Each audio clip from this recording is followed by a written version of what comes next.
The purpose of this video is to just show you how we would assess a range of solutions according to the rubric for this design quiz, help you understand how to look at an HTDF design and see how good a job it is. So we'll just work through a few examples with the rubric right by our side. Here we go. Okay, here's the first solution that we want to look at, and the first criteria is commit ready. And this is about whether the file is neat and tidy, whether things are sitting around that shouldn't be sitting around, things are commented out that shouldn't be commented out, etc. Let's see, there's the signature purpose, they're properly commented out. There's some tests which are not commented out, which is good. The stub and template are commented out. There's the function definition. There's no other stuff lying around in here, so we'll give a good for commit ready. Now let's look at design completeness, and it helps me to put up the recipe steps to do this. So there's the recipe steps, and we'll just go through them. Let's see, there's the signature, and it is there, but it is poorly formed because that comma doesn't belong there. And there's the purpose, and it's good. It sort of has there should be a space right here that isn't there. That's kind of a detail. But you know, we're going to pay attention to details while we do this because that's what helps us do better next time. So, you know, there kind of should be a space there. There's some check expects. They all look well formed. And there is the stub, the template, and the function definitions well formed. And I can tell all that because if I run the program right now, I get to a place where all my tests pass. So that means they were at least well formed. If some of them passed and some of them failed, they're still well formed. But we did have this problem in the signature, these two problems in the purpose. So, you know, since the space problems really are being a little bit too picky, we'll just say there's only one problem. We'll give this a fair, but you might have also given it a poor in terms of design completeness. Now let's look at internal quality. Again, I use the recipe steps to drive me through the design step by step. There's the signature, and it is image to Boolean, which is what it should be. Later on in the course, we'll see examples where there are multiple signatures that could be correct, but really for this function, it's image to Boolean. It consumes two images. It has to produce a yes/no answer. That's a Boolean. The purpose is clear and succinct. It tells me when it produces true. It's very clear about that. Otherwise, it produces false. Now let's look at the tests and whether they're sufficient. And what I have to do now is look at the purpose. I'm going to produce true if the first image is larger, if the height and width are both larger than the second image. So let's think about that. This definition of larger requires comparing the height and width independently. So we can kind of build a little matrix here. The height of image 1 could be less than image 2, or the height of image 1 and 2 could be the same, or the height of image 1 could be greater than the height of image 2. And then that same thing is true for the widths. So there's 3 possibilities for the height and 3 possibilities for the width, and those vary independently, so there's 9 total possible cases here. This function needs 9 tests in order to be sufficiently tested, and here we only have 5.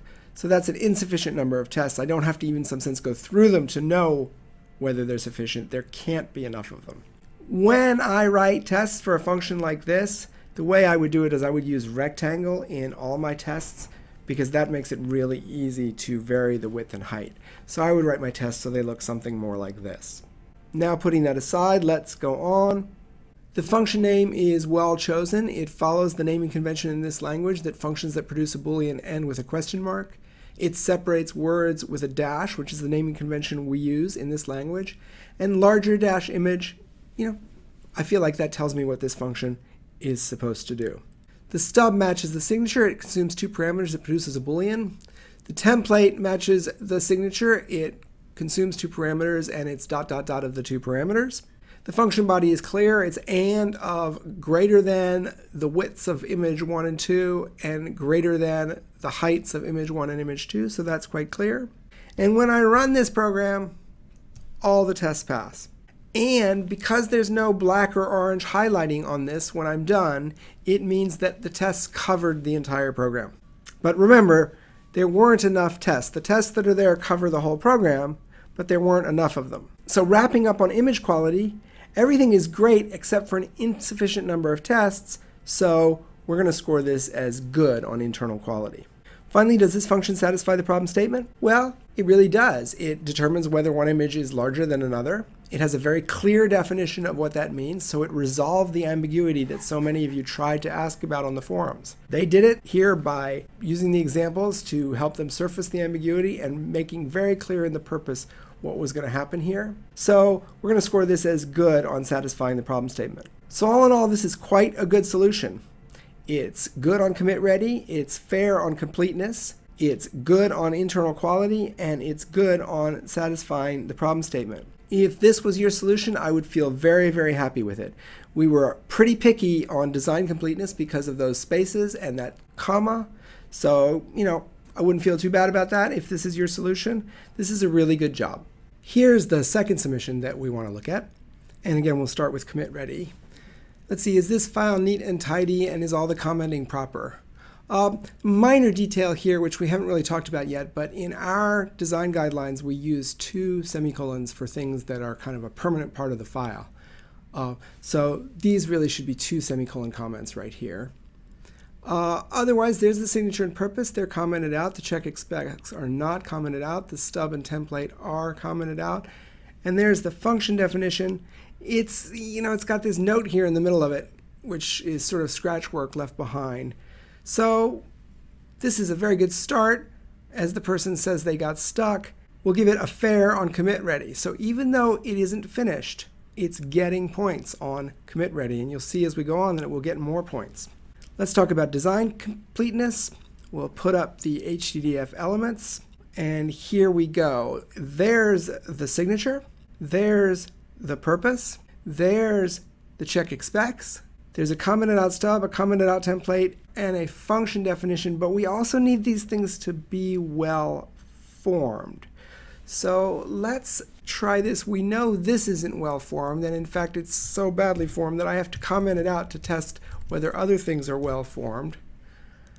Let's try to run, since that's not there, let's put the stub back and check whether the check specs are well formed.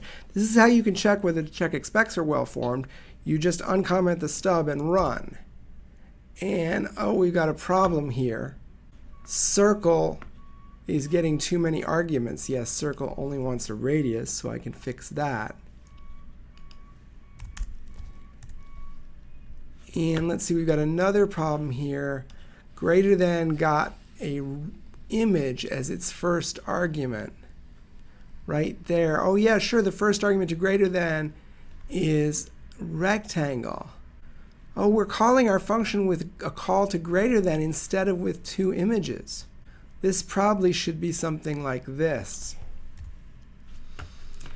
What I'm trying to show you here is something really important.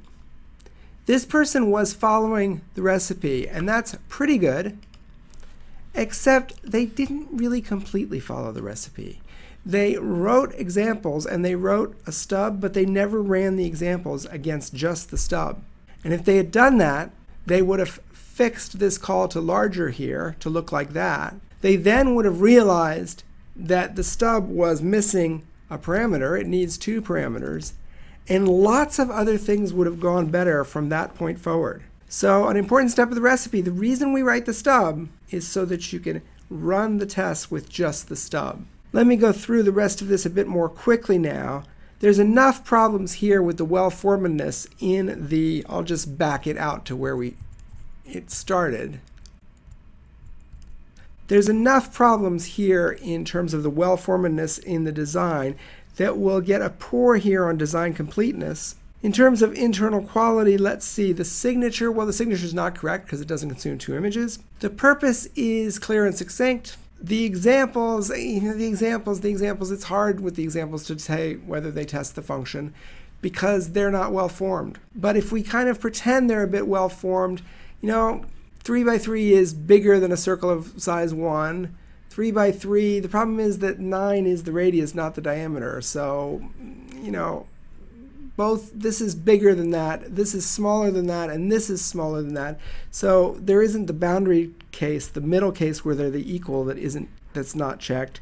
So the tests aren't really quite sufficient. And of course, the function definition itself isn't complete. So we end up at poor for internal quality. And, does this design satisfy the problem statement? Well, there's kind of a rule that we use, which is, you have to you don't lose points twice for the same thing. So, this design kind of does satisfy the problem statement, but it doesn't resolve the ambiguity about what larger means. So we'll give this a fair on satisfying the problem statement. The moral of the story here is following the recipe gets points in the rubric. But much more important than that, follow the recipe helps you make progress. And you really got to follow it. You really got to do things like run the check expecs against just the stub. Because when you do that, you find problems that you fix them right then, and it gets you back on the tracks in order to get to a complete design. So if this is your design, this is a really good start, but trust the recipe a little bit more, and you'll get all the way there next time. And this is the last one we'll look at for this week. And I think you could tell almost kind of right away that this is bad. I mean, it's from the dark side of the force. It's just, sorry. We can't ask ourselves questions about whether the design is complete, or in some sense we can, but there's no signature, no purpose, no check expecs, no stub. There's just kind of a function definition. And let me show you something. If I try to run this, it's not well formed. There's a semicolon missing here, probably from the end somewhere. And so this file never ran.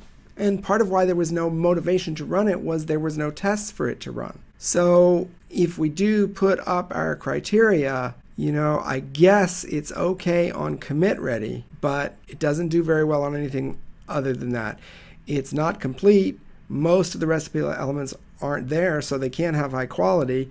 The code doesn't run, and I don't know whether it satisfies the problem statement or not because there's no purpose or anything. Really, really, really, really, really, really. This is not the way we want to program in this course. This is actually pretty close to the right function definition, but it's not the way we want to program in this course. Okay? So this, which in some sense has a better function definition than the previous submission we saw, is actually going to come away with many fewer points. Follow the recipe is the rule in this class. So what you need to do now is take your solution, take the rubric, take this video, and do a self-assessment of your solution according to the rubric. Obviously, you're free to improve your solution before you do the assessment of it. But if you're going to do that, let me encourage you to first do the assessment, then improve it, then do the reassessment. You could submit the higher of the two scores, that's fine, but really take the trouble to do the assessment and figure out how well you did. Because as the problems get harder, if you're not following the recipe well, you're going to have a harder and harder time getting there.